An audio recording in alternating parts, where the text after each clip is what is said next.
Hey everyone, this is Tuesday night. Kristen in A Nightmare on Elm Street 4, the Dream Master, and you're listening to Tommy Throwback Kovac on Splat from the Past. You know, the guy with the painted toenails.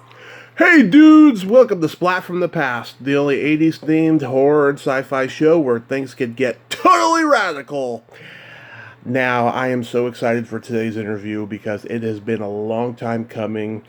I will be interviewing Kincaid from Nightmare on Elm Street 3, Dream Warriors, and 4, Dream Masters, baby, Ken Sagoes. I will be interviewing Ken Sagoes himself today. Fucking A. It's going to be a great interview for Halloween today. And I'm so excited. I've met him at a couple conventions. He's a great guy. I found out that he did stand-up comedy, and I didn't know that until I listened to a previous interview. He was also a staff writer for Laverne and Shirley, and I guess some other sitcoms. And he's been in a lot of other stuff since Nightmare on Elm Street, like Death by Dialogue, which was a cheesy, low-budget horror film that he did somewhere in the middle there. And he was also on an episode of Twilight Zone Reboot, John Singleton's Rosewood, Coen Brothers' Intolerable Cruelty, and so on. And it's going to be great to have him on the show today. He's making a short called The Mchenry Trial, which I want to find out a lot about because I found out about it in a previous interview last year. And it's going to be fucking fabulous to talk to Ken today. So yeah, here is my interview with Ken Sagoes.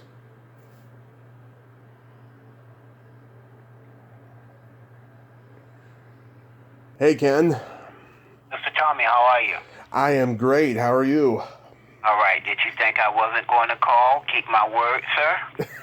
No, I didn't think that at all. I just kept reminding you because you told me to remind you. I understand. Yeah. I'm getting old. I got it. I need my Geritol. It's too early for that. Well, I went walking this morning, and I'm going to try to buy me a bike, but bikes are expensive out there now. Yeah. Wow. This is such a great honor. Thank you for taking the time today. Well, I thank you for wanting to talk to me. I know I wasn't able to get back with you when you wanted to at first, but, I always try to keep my word, and I appreciate you because, you see, as much as people don't often say it, any celebrity or any person who say that they're a celebrity, and for whatever reason, yeah, we are who we are because of you, and so that is what's most important. At least it is for me. So I always try to give back like you all have given back to me. In fact, that's the name of my non-profit organization, Giving Back. Yes, which we're going to get into. I appreciate it so much, Ken. So, going back in time, did you gravitate toward acting early on in your childhood? I did. In my early childhood, I did. I remember the first thing that I did as far as acting was on stage when I was, I think I was like, what grade I was? 9 years old or something, 8 years old. Yeah. Called Pantomiming then. And we did, it was the Four Tops. It was the Four Tops that we did. Yeah. I stayed. They call it lip singing now, but it was called pantomiming back then in a little small country town that I grew up in called Stockbridge. And I liked it, and I wanted to continue to do it. And then I was Joseph in the Christmas play with Mary. So that was my first speaking role. Yeah. You're born and raised in Atlanta? No, I was born in Stockbridge, Georgia, which was a small country town at the time, south of Atlanta. And then, in my early teens, my mother got ill, and we had to migrate to Atlanta, which is where I grew up. Mm-hmm. But my early years, my grandmother, who when we lived in Stockbridge, they was very, very close to Daddy King, which was Martin Luther King's father. As a matter of fact, he was their pastor in a small church south of there called Locust Grove. So I grew up on the outskirts of the civil rights movement, and I got a chance to, I experienced, Mm-hmm. Jim Crow laws in the South, and the days of yesterday that seem that they repeating themselves today. Yeah. Was it pretty segregated when you were growing up there? Was 100% segregated when I was growing up there. I remember the signs for colors only, Mm-hmm. and whites only. So in the very deep South, it didn't really change. So, like I said, I grew up on the outskirts of it, but I got a chance to see it. I got a chance to get on a bus where we couldn't sit up in the front of the bus. So I experienced those things. Those are not moments in my life that I read about in books. Those are moments in my life that some of them I experienced them. Yeah. So that's why I'm so appreciative now about who I am and where I am and where my blessings have come from. Yeah. Oh God. Yeah. That's wonderful that you feel that way. So many people, they don't feel that way, but that's great that you do. So was the plan to get out and move to Los Angeles to pursue the business? Yes and no. That was the plan, but it was not a plan that I had made. It was a plan that I felt that I needed to get away from Georgia. At the time, I was in college, and I had gotten into some difficult times, while I was in college. And so I had a best friend that had moved out to Los Angeles, and I had a few relatives out here. So I took a chance to come out and visit, and I knew that I was coming back. So I went back home and said I would be back in 30 days, and that's where I was, back in 30 days. And it was just a path, man. It was just a path. It was like, God made a path for me, and somehow I was able to follow it. And I've always had people on the sideline cheering for me. Mm-hmm. I think that has a lot to do with my giving back, with my appreciation, because I started with nothing, Yeah. And so I'm quite appreciative to be able, at that time to come home and see people on television, and then to come out here and meet them in person. Right. And they just say one or two sentences with you was an honor, and because my first job in Los Angeles was a security guard at Universal Studios. So being in that position, it gave me a chance to see the legends firsthand and talk to them. I'm still at awe with the fact that I met Alfred Hitchcock, that I met Lucille Ball, Wow. that I got a chance to say hello to Vincent Price, to meet them in their final days, Mm-hmm. to get advice from when I was doing stand-up from George Byrne.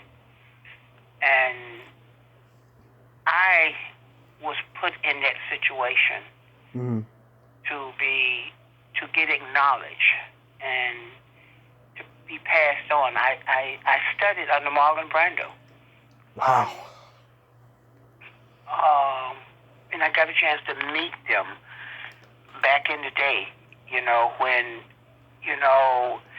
it was something about those type of legends that appreciated the art in a different way than they appreciate it now. Wow, so you were at Universal, like right at the tail end of the old Universal studio before it became such a tourist attraction. I was there. I don't know how long it had been a tourist attraction, but, it was a tourist attraction there because I applied to be a tour guide, and I got it, but then I had made a commitment to work down in the lower lot. But when that was a security guard then, it was nothing like it was now. I think it was like $15 to get in there. I think it's like $170 or something to get in. So, but I did do that. I was there when they had the old amphitheater. Yeah. And I remember having to be backstage when Donna Summers and Cher came in, and James Brown came in to perform there. So being a security guard, it gave me so many opportunities to meet the old legends that was at the very beginning to make their transition was still some that was still working. And in talking with them, and because I had such a deep, at the time, still do I think, Southern accent, and they always said that my voice was different. So when I opened my mouth, it drew some form of attention to some of them. Joan Rivers saved my job, by the way. So, I remember, that's where I come from, and I think that's where, if it's showing, there's a touch of humbleness to me, because I knew what it was like to be a fan, and I don't mean being crazy.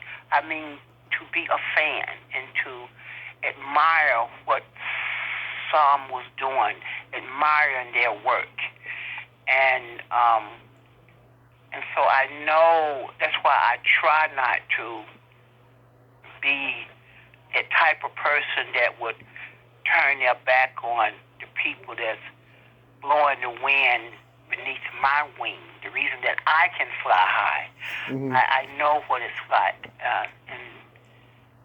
and so that's what I do. I don't have a definition to say anything, but that's what I do. That's what I know. That's what I do. Yeah.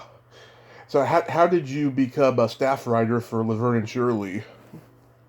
I was at Universal Studios then, and at that time, that was my acting. I wanted to act, and I needed an agent. I wanted to get in front of casting people, and it was this little organization that once a month they would have showcases for industry people. So I could not find a scene that dealt to a black actor or black actors. So I wrote my own scene. I had started writing, so I wrote my own scene, comedy scene. Me and a great actor who's doing so well today named Lance Nichols. And we did the showcase circuit. And one day I did a scene, and I think it was a couple of days later, a lady called me from Paramount. And she had come to see that scene. And then the next thing I know, to make a long story short, one morning Gary Marshall called me, and I thought it was a joke.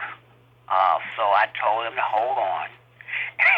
And I said, hold on, because and I hung up on him, to make a long story short. Yeah. I didn't know it was the real Gary Marshall. I thought some of my friends was playing a joke with me in Atlanta, because a year or so prior to that, man, I was coming home and we was watching Laverne and Shirley and Happy Days on television. Who would have thought that a year later or so I would be a writer? Mm-hmm. So they liked my scene, and they brought me on as an apprentice writer. And I think it was 2 months that passed, I sold my first script, and that was it. Yeah, I came on, truthfully speaking, I came on as an apprentice writer for Joni Love Chachi. But that show, they had, the week that I came on, they was going to cancel the show. So I left Joni Love Chachi and went to Laverne and Shirley. Oh, that's great. At least you still got to work. Yeah, I have every episode of Laverne and Shirley on DVD. You had written the story for the monastery episode with Louise Lasser. Oh, you saw it? Yeah. A lot of people didn't see it, and that was actually my second credit.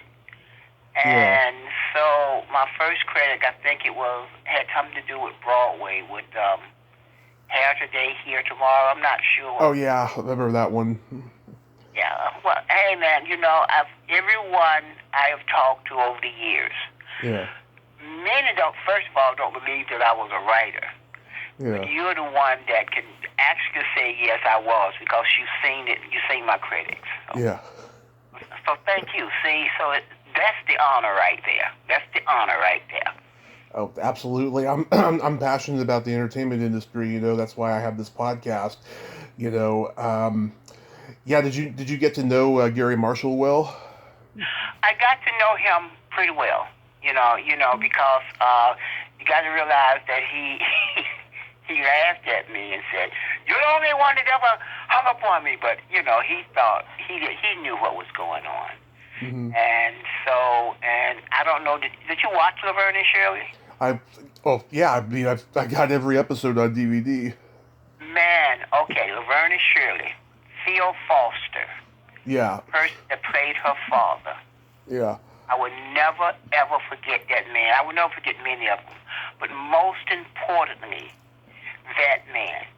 Because I was so afraid as a writer when I was there. Because if you can imagine, at that time, I was the only black around. I think on the entire Paramount lot, there maybe have been less than 10 people on the entire lot. Mm-hmm. And I was one of them.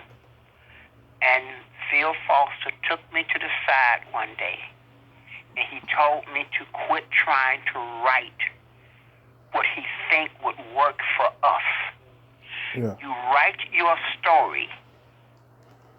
You write your story with your experience. And it's up to us to migrate to it. That was the greatest thing that he could have given me. And he found out that there was an associate producer on the show that was giving me a hard time. Mm-hmm. Phil Foster came up one day and cussed him out.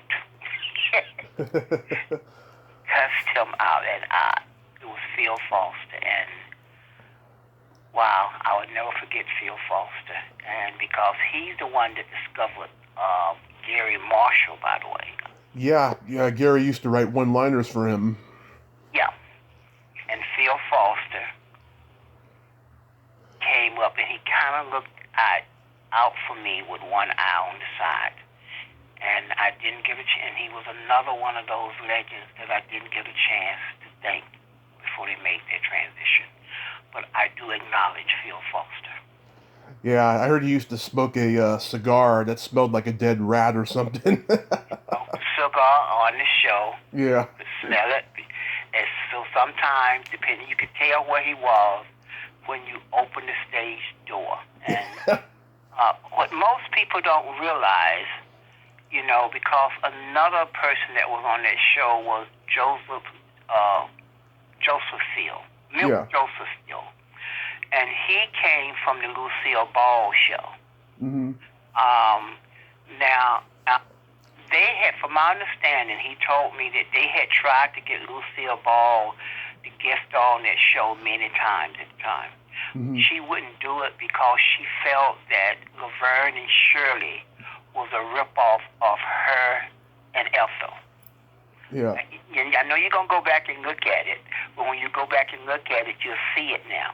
They even had that chocolate candy type thing. Mm-hmm. And not only that,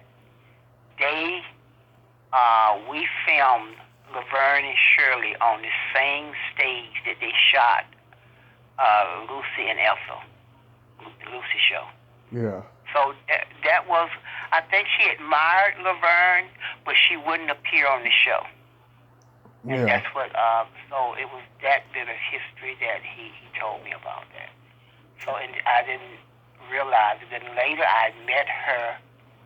I had met her before I came to Paramount. Mm-hmm. Met her she came to Universal, and she grabbed my cheeks and said I had the prettiest little cheeks. I was so tired of, it's like every woman wanted to grab my cheek. That's when I was young, you know, and all that. Because of Gary Coleman. I always said it was because of Gary Coleman. Yeah. Then when I opened my mouth, they say, "Oh, you know, where are you from?" So, you know, so I even tried to change my voice a little bit, but hey, just accept it and keep it moving. Yeah. Did you write for any other shows, or that was it? That was it. I wrote a couple of spec scripts that were sent in. Mm-hmm. I wrote a spec script for The Jeffersons. I wrote a spec script for Give Me a Break. And then I wrote a movie which I won the Cable Ace, which is an Emmy now. Yeah. For Disney, called On Promised Land. Yes. So how did you get into stand-up? You know, it was during one of the breaks, and a friend of mine challenged me that I wouldn't do it. So I did my first piece of stand-up at Inglewood Playhouse in Inglewood. And my first pay was a $5 bill. And I never forgot it. I took that $5 home. I put it in a frame and framed it, but I think it lasted there about 6 years because I got really I got really hungry. Didn't have no money one time, and that it came off the wall. And then a friend of mine's, my whole goal is that I want to do the Apollo. Mm-hmm. And I did the Apollo 3 times. Wow. So I had reached my goal with stand-up. I never thought I was that funny, really, so to be honest with you. I just thought, at the time, I was able to do it because I had a little name. And other than that, I didn't do it. But that was it. Yeah. Yeah. Did you ever do the Comedy Store? I did the Comedy Store. I did the Improv. I did the Last Factory. I did the Ice House. I did Gigby's. I did Marlowe's Memory Lane. I actually did all of them. I did Caroline's in New York. In Improv in New York. I did a lot of them. I was just one of those comics that was a road guy. You know, I did the road for a minute, for a short minute. I was never like on a tour. but I did the road a few times. Yeah, I did the Ice House shortly before I stopped, and it was a good venue. I liked it. Oh, so where are you? You in L.A.? No, right now I'm in Reading, but I did stand up in San Francisco for 10 years. Oh, wow, yeah. Yeah. And, and I got a call one time to do it on a cruise. And and I know to do a cruise, you had to have at least about 90 minutes worth of non-stop material. And I just was never comfortable. I think the most I had at one time were maybe 20 or 30 minutes. Yeah. And that was faking it then, and I would just forget, Yeah. I never reached the point of stand-up comedy that I was consistent. So I always said I was a guy that was standing up doing comedy, telling jokes, but I wasn't a stand-up comic. I was more of a comedian than, I guess, than a stand-up comedy. Did you ever get on an evening at the Improv? Yeah, I did an evening at the Improv. You mean the TV thing? The TV show, yeah. No, I never did any of the TV shows. I did perform. The only TV show I did with stand-up comedy was the Apollo Theater. Oh, okay. And someone said it was Showtime at the Apollo. Yeah. But someone said they saw it. I've never wanted to see it. Although I have a copy of all of them, but they are on DVDs. I'm not DVDs. VHS. Yeah, VHS. DVDs wasn't out then, but they on VHS now. Yeah. I have 2 boxes of VHS stuff that I don't know what's on it. Yeah, I used to watch the Showtime at the Apollo and stuff. I don't think I ever saw you on it though, but maybe it'll go on YouTube someday. Yeah, maybe. But I opened up for Patti LaBelle. Oh yeah, how was that? It was great. And Patti LaBelle, she stayed to see me that night. And she gave me the biggest hug for some reason. She recognized me. And she wrote me a note as well. Oh, that's cool.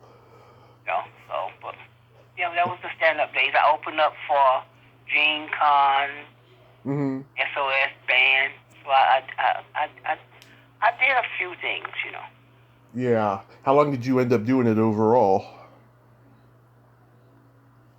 I'm going to say about, when I kind of was heavy into it a little bit, I would say about 5 or 6 years.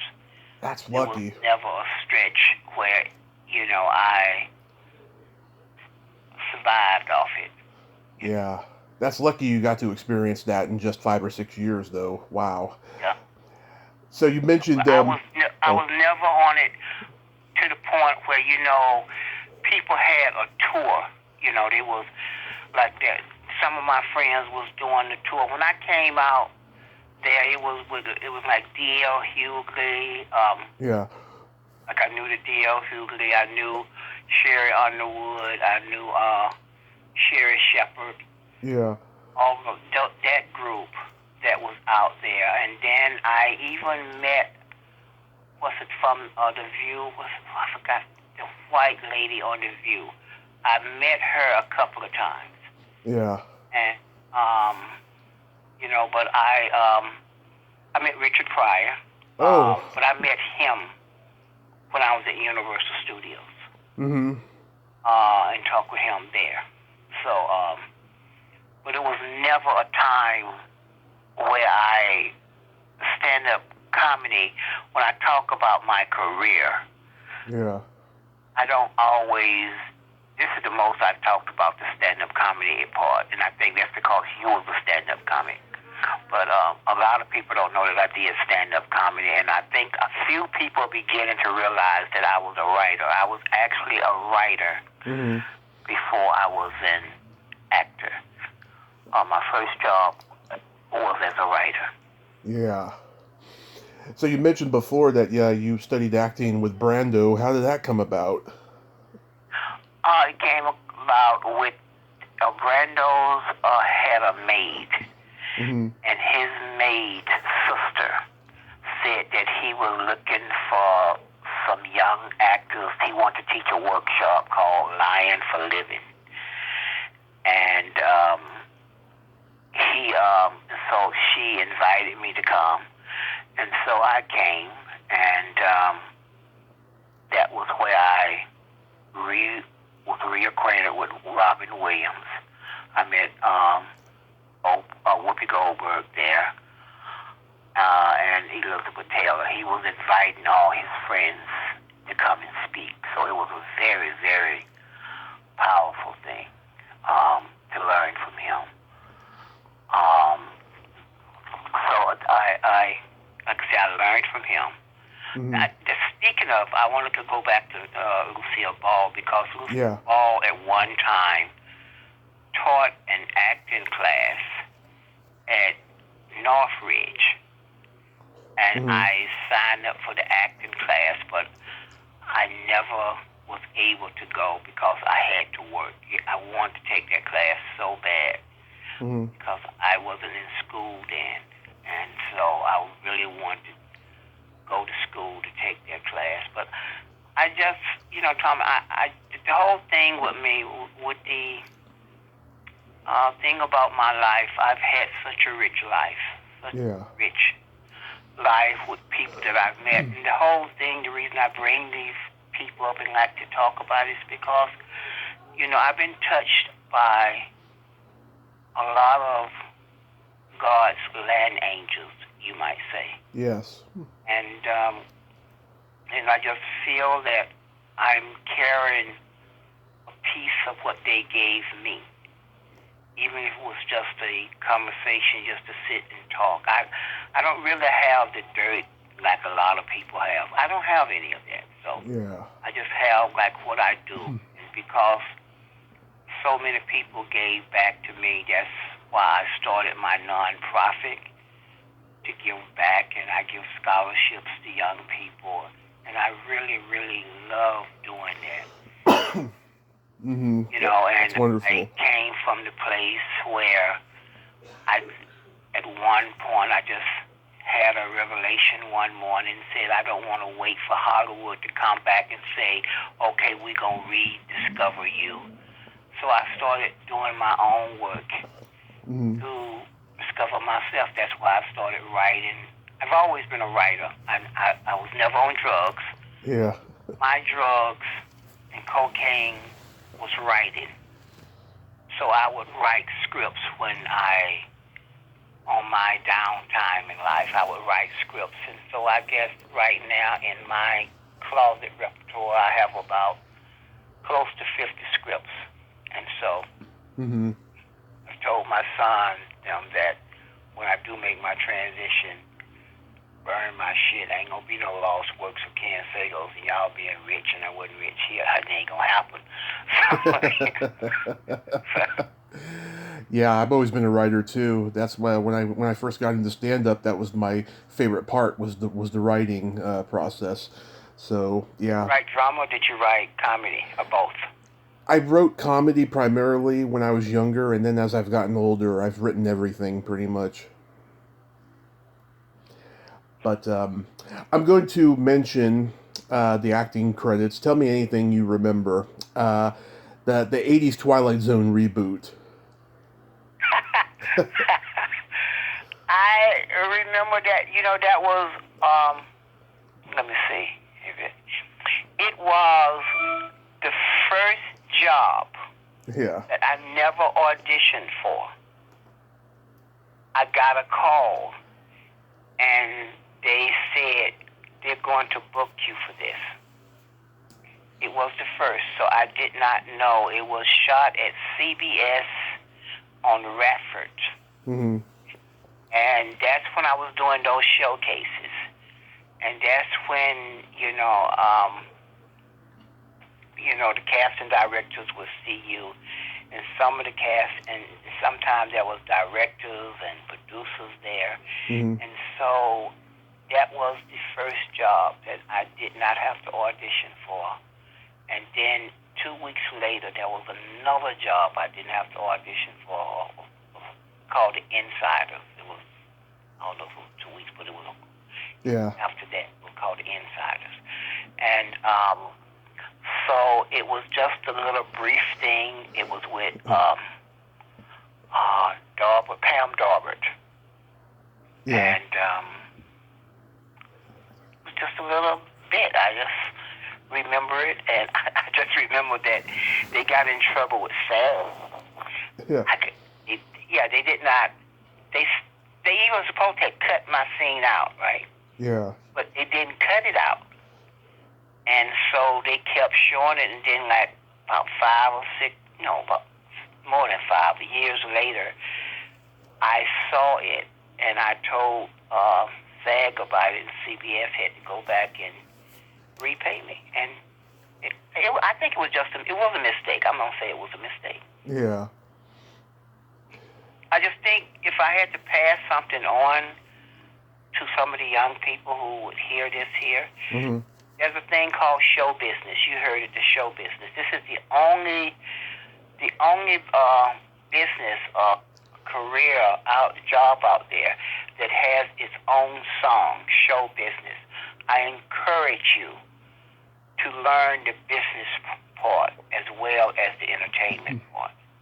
Yeah. It's going to help you so much. You're going to learn so much. And quite frankly, you won't be so crazy and pulling your hair out because you know the business of it. You won't get hurt so much. You won't take it personal because it's business. It's business. I mean, I hear rumors that they're going to do a remake of the Dream Warriors. And I hear all the time people say, well, they're going to bring you back. They need to bring you back. I'm too old to bring back. Now I did suggest as a writer that perhaps if they did do it, they would let all of us who were the kids' parents make a cameo, of the kids now that's in, like Kincaid, I would perhaps be his father, and they're just a cameo or something. Yeah. But no. But once you learn the business, it takes away so much animosity, so much pressure, so much craziness because it's a business, and most of the time, things that happen is business. It has nothing to do with you. Yeah. Now, I've heard a couple stories that when you did Dream Warriors, you were not familiar with the first 2 Freddy movies, and that at the audition you got so frustrated you yelled "fuck you" to Chuck Russell, and then he hired you. I can't say I yelled "fuck you" to Chuck Russell. Yeah. What Chuck Russell did was say, because originally Kincaid was written for a white. Yeah.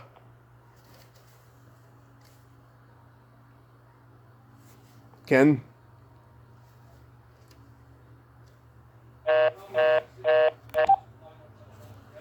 We'll call back.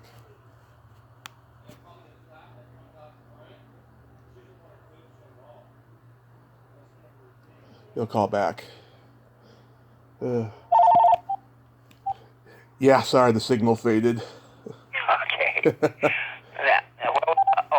I was saying, Kincaid was originally, white. Yeah. Kincaid was written for a white actor. He was not a black actor in there. And originally, Kincaid got killed. So, when I came into the audition, I didn't want to be there, mainly because at that time there was the breakdowns that had gone out, and the breakdowns for how they wanted Kincaid to look, I didn't fit at all. It was completely opposite, so I felt it was a waste of my time. I didn't have a car. It was raining that day. I had to go to court, so I was like bussing it, and and it was like and I lost the case. So when I got there, I had an attitude, and I saw all those guys that fitted the role with these nice body, and many of them had, the wife beater shirts on, showing their physique, and I'm trying to hold in my stomach, right? Right. So, and my hope was that I was going to get there, go into the audition, and be able to catch the bus that was scheduled for me to catch to get home. Mind you, I left my house, I think, around 6 o'clock that morning to get to court at 8 o'clock. Yeah. And so the thing was at 4 o'clock. Mm-hmm. So I don't think I got back home until like 8. But when I walked in with an attitude, and it showed that I didn't want to be there, and I think Chuck thought that was a part of the acting, that I didn't want to be there. So I think that helped with the job. So by the time I got home, my agent had called and left for me to call him on the phone several times, and I was scared, nervous. So I called him. No, he called. The minute I walked in the door again, he said, "What the hell did you do?" And I said, "David, I told you I didn't want to go." And that's when he said, "They loved you." So that was the job. Yeah, because I talked to Clayton Landy a couple weeks ago, and he told me that he said that Chuck pissed off a lot of people, but he personally got along with him, and he worked with him again later and stuff. But yeah, I mean, certain directors can be like that. Now, you know what? I was with a Mitch Swan, who did the artwork for the show. Yeah. And they all had some very harsh things about Chuck Russell. But I didn't really have that much of a problem with him. Now, from my understanding, I knew that they said there was a lot of stuff that was going on the set of Part 3.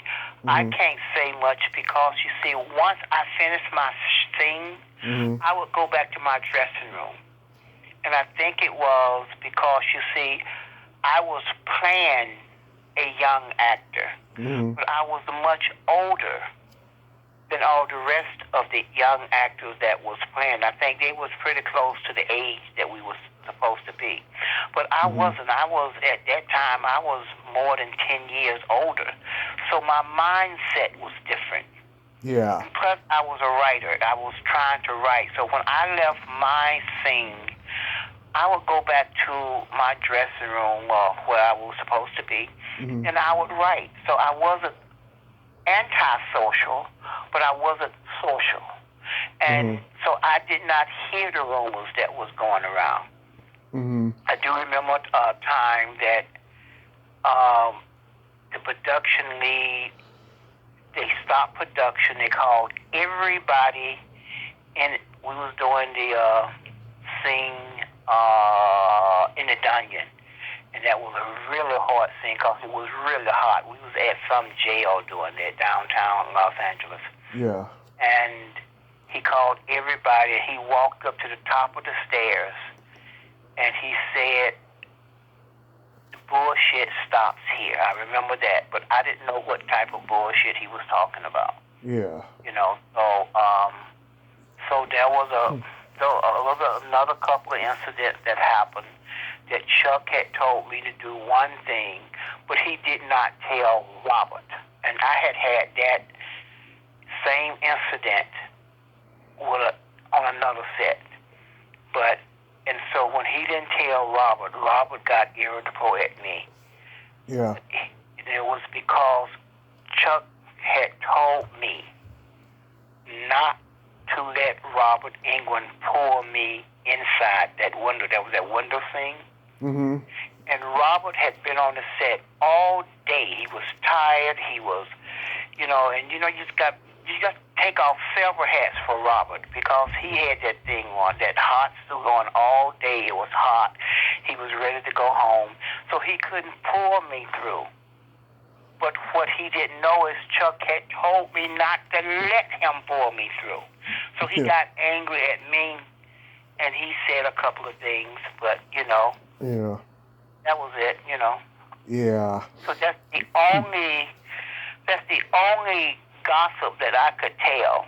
It was, and later Robert, he apologized. He said, Kenny, I was wrong for that. Yeah, he just apologized. Yeah. But, I think that Dream Warriors has the most talented and best assembled cast in the entire franchise. Like everyone, especially you kids in the asylum, you guys embody your characters. Everyone's on the same page. Jennifer, she becomes Taryn. I think she did a heck of a job. we all, and and so they don't like to say it, but I say it. Mm-hmm. I give that credit to Chuck Russell.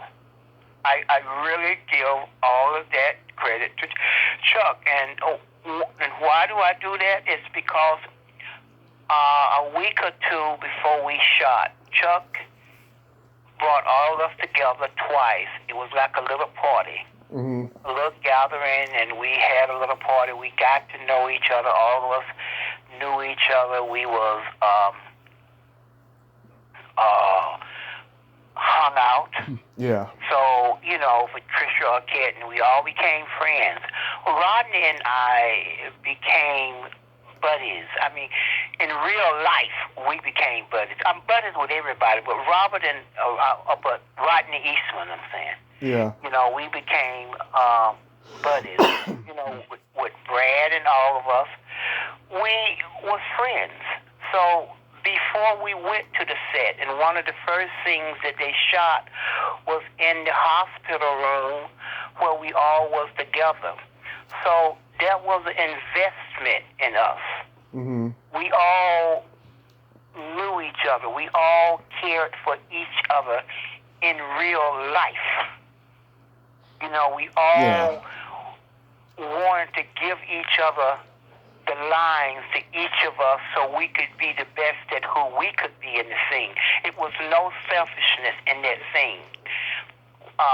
Heather Landenkamp literally came on as a big sister. Mm-hmm. And she looked after us. So it was love there. It was love there. It was truly wonderful love there. And I give Chuck that credit because he got us together way before we shot. Yeah. So you know how many times as actors we meet each other an hour before we do the scene. So there was no investment in who we were. We just brought our professionalism there and we did our work. But on Nightmare on Street, the Dream Warriors, there was investment that we was an ensemble that became family. Mm-hmm. And I know I'm going to get in trouble for this. I know there's, Halloween. I know there's Friday the 13th. But yeah, I really believe that the cast and the crew of Nightmare on Elm Street, there is a strong family unit there. Yeah. I don't see the Dream Warriors.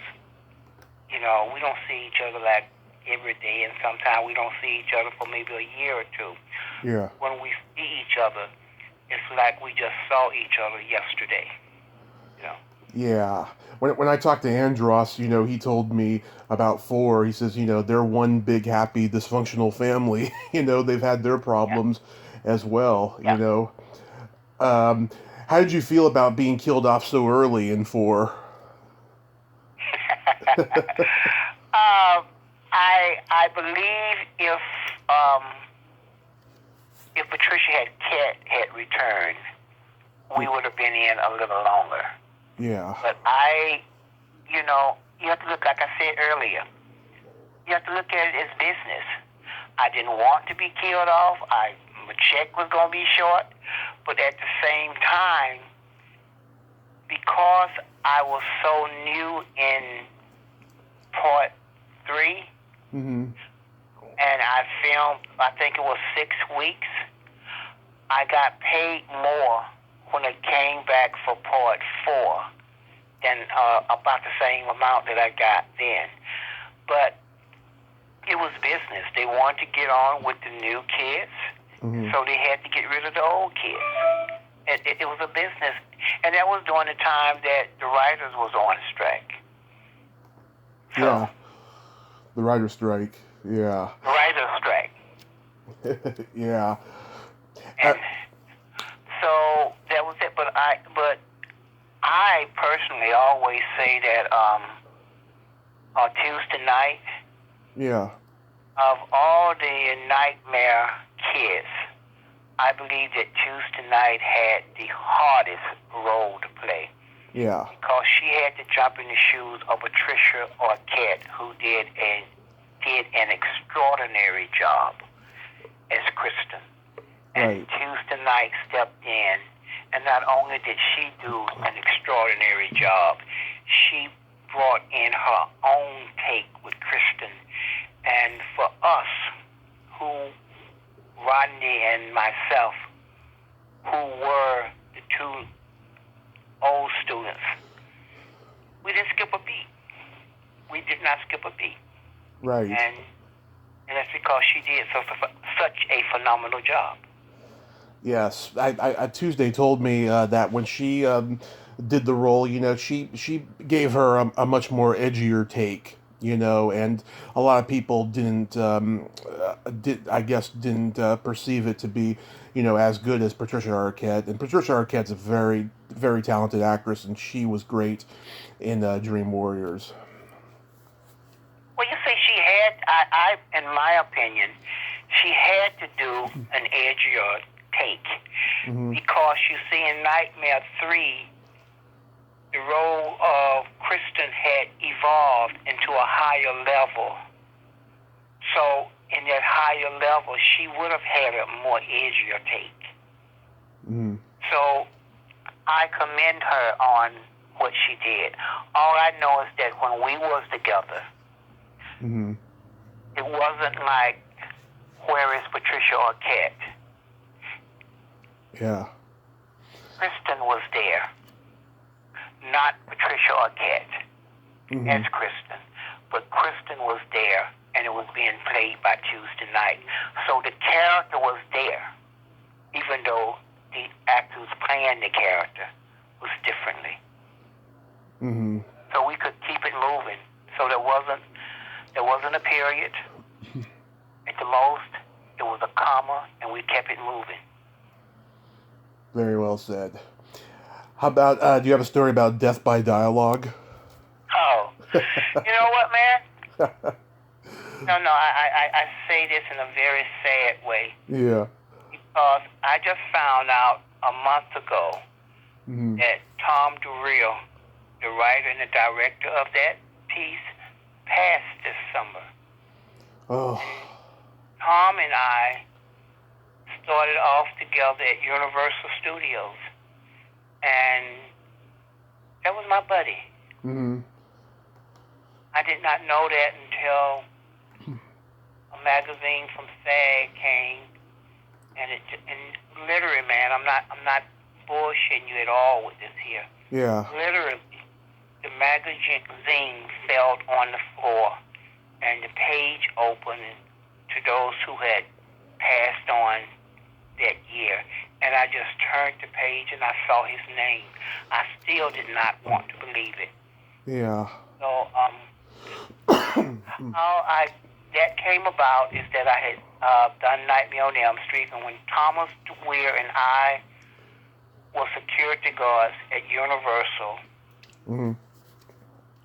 we became friends. First, we did not like each other. We became the best of friends. And we made a promise to each other that whoever made it first, we would do something to help enhance their career. And so when I did Nightmare on Elm Street, he called me, and I kept my word. That's how I got that. And so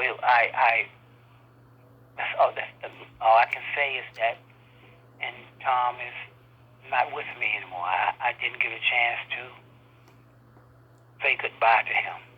And that's it. I can't say that much about it. So. Okay. Well, and I mean, before that, though, we had also lost another great director you worked with, John Singleton. Yeah. Yeah, were you close to him? We wasn't close like road dogs, but I knew him, and he encouraged me to continue writing. As a matter of fact, the short that I have out now called The Mchenry Trial, Yes. he liked that short, and he wanted to talk about doing it.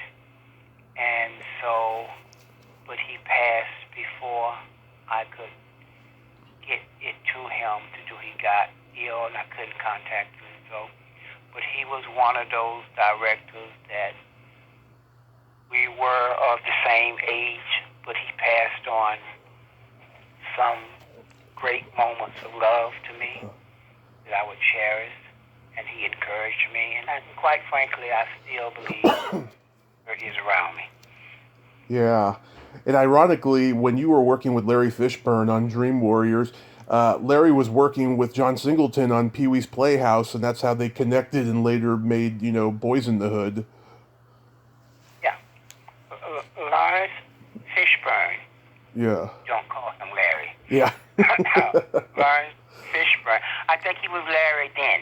Yeah. He's adamant about being Lawrence then now. Mm-hmm. He is one of those actors that taught me physical acting, and he encouraged me. He put my name out there with several people.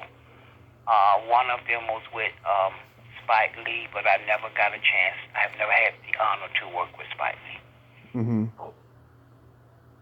Maybe someday. I mean, it's not too late. No, it's not. It's never too late. It's never too late. Yeah, so tell me about the Mchenry Trial. This is something you've been working on for a while, right?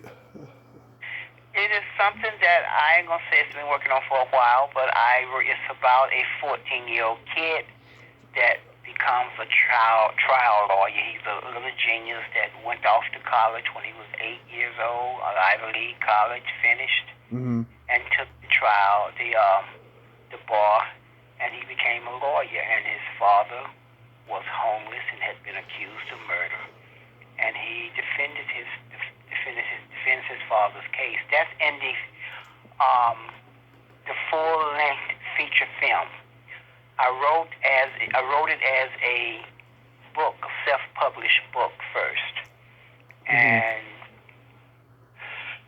excuse me. And so that's where I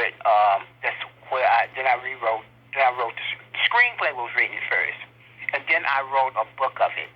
And so then I decided to shoot it when I felt that other people did not see the vision that I had. And I tell you, man, I did a short film. I had no idea that it was the attention that it has gotten. It has won over 100 awards, film festival awards across the world, from India, from Spain, from France to Paris. It's still winning awards. As a matter of fact, I think it won an award just yesterday from London. So, and my goal and my hope is that, I can get it as a feature film. Yeah. Where I need help at the most is that for people to go to the YouTube channel and look up the Mchenry Trial and like it and write a comment. I think I have about 6,000 now, but I really need much, much more. And my goal is at the beginning of the year, I'm looking for an agent and a company now, because it has been proven that it will be a major success if it's a feature film. And because it's won so many awards, it's an international short film. because it's won so many awards. And so I'm working on my next one now that I think is going to be just as powerful. Mm-hmm. I feel bad now that I didn't know it was on YouTube because I could have watched it before talking to you. I didn't know. Well, the movie's not on YouTube. Oh, okay. The trailer is on YouTube. Oh, okay. Trailer, so it's so you won't because it's still out on the film festival circuit.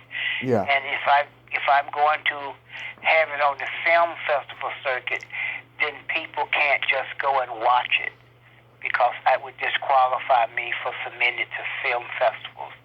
Now, you can go to the film festivals that have selected it and see it, but it's so many of them. I think I'm going to post them. But no, but you can still go to YouTube and like it and write a comment. You know, it's just 2 minutes long, and it's called a Mchenry Trial. Right. Because I raised the money, and would GoFundMe.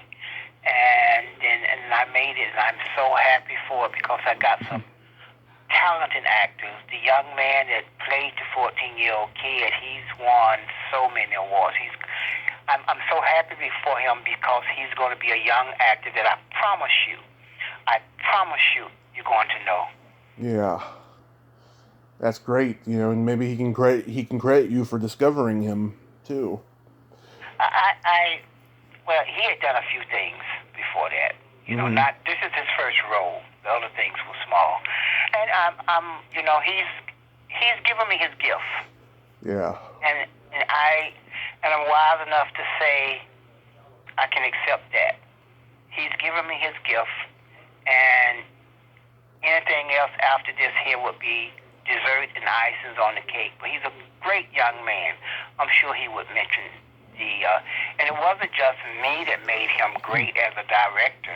It was the other cast members, particularly the gentleman that played his father.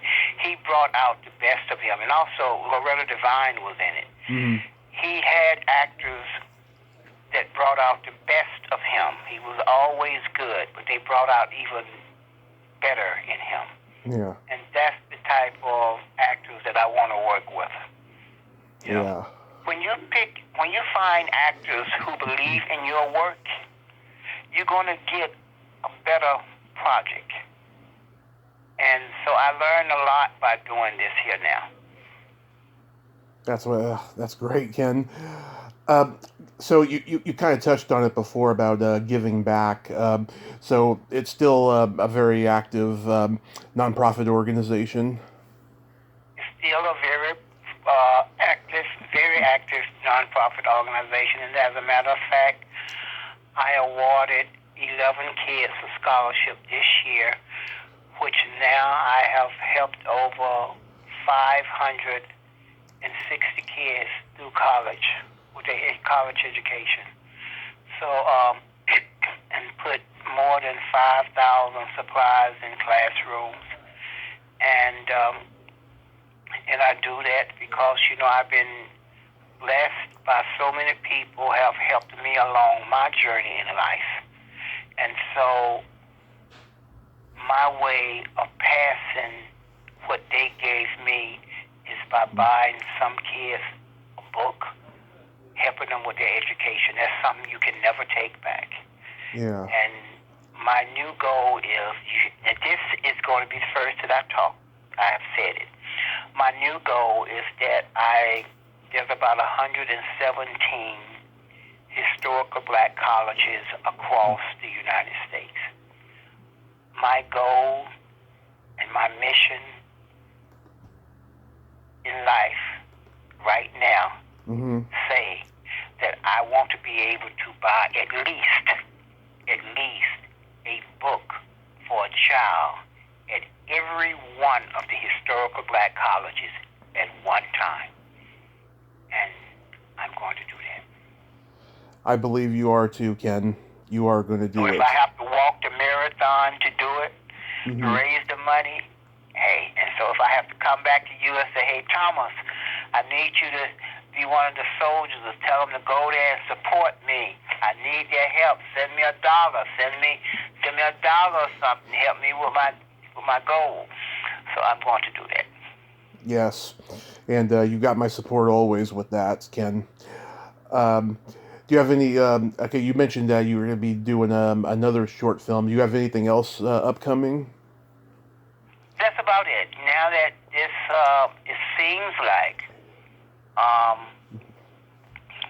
we're going to be able to go back to acting, getting in front of the camera. So I can't wait. I'm hoping by the beginning of the year that that I'm going to be able to get some more acting roles out there. Just for the people who don't know, yes, I am still acting.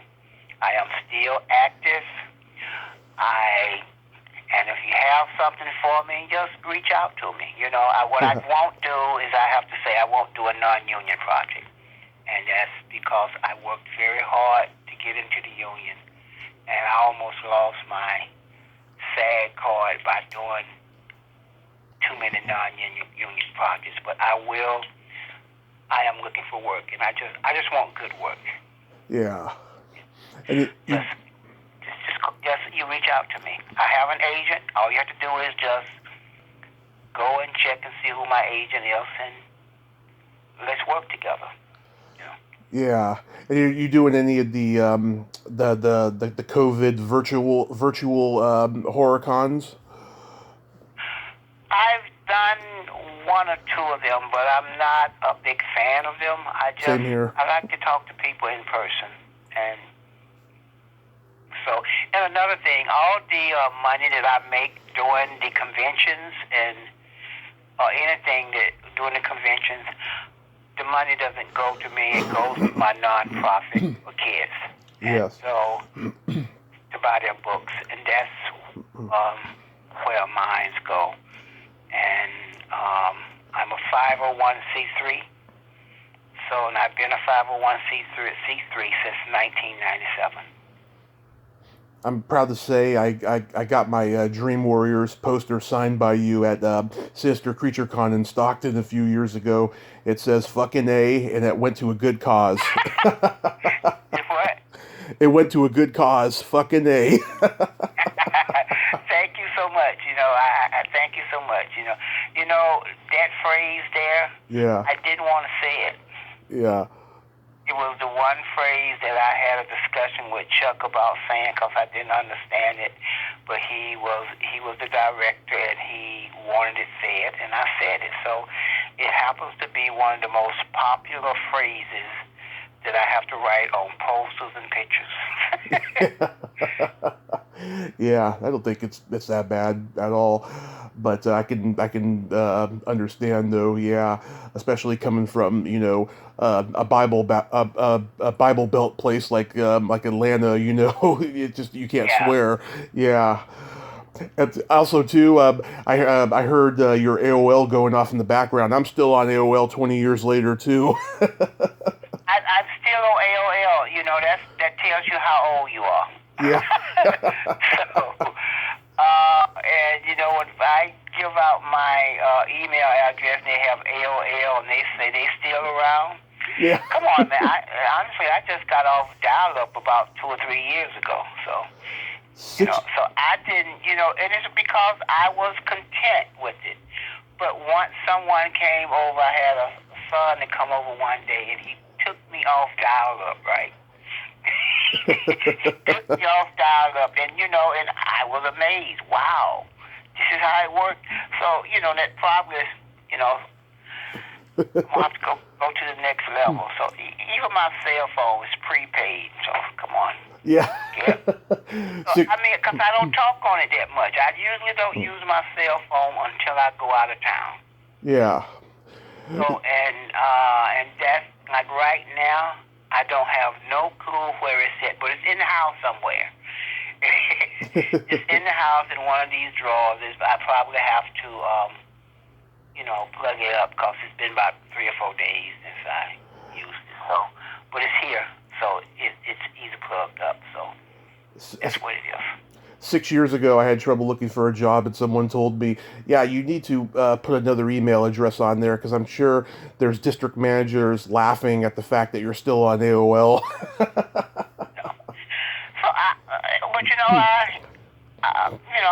but I have a Gmail. I just don't know how to get into it. That's all. But Yeah. like what? I'm okay with it. I'm okay with it. It seems to bother everybody but me. And so, and when it bothers me, then I'll change. Yeah. I got Gmail and AOL. Obviously, the one I talked to you on is the Gmail. But I want to thank you so much for coming on today, Ken. I hope you have a happy Halloween and all the other holidays, and that... Today is Halloween, isn't it? Yes. Yeah. And for Halloween to you, too. So I do appreciate you for doing this here. I do have to get to another meeting, sir. Yes. And we can do this again in the future sometime. I would love that. Yes, I hope your film is a huge success. I will see it when it gets distribution, and I'll check out the trailer, and stay safe because we need you, Ken. Thank you. And please, if you could do me one favor. Sure. With your fan base, could you, I tell you what, you're on Facebook, right? Yes. Could you just tell your fans just to go to the YouTube and like and make a statement, even if they don't make a statement, at least like it. Absolutely. Absolutely. All right, sir. It's been a pleasure. It's been a pleasure. Bye-bye. Thank you. Bye-bye. Well, there you have it. Ken Sagoes. What a deep, insightful dude. Go on his YouTube channel and check out the trailer and like it and comment. And check out his Facebook pages as well. Well, that's all the time we have this week on Splat from the Past. Till next time, this is Tommy Throwback Kovac saying, there's no shame in living in the past because the present sucks. Later, dudes.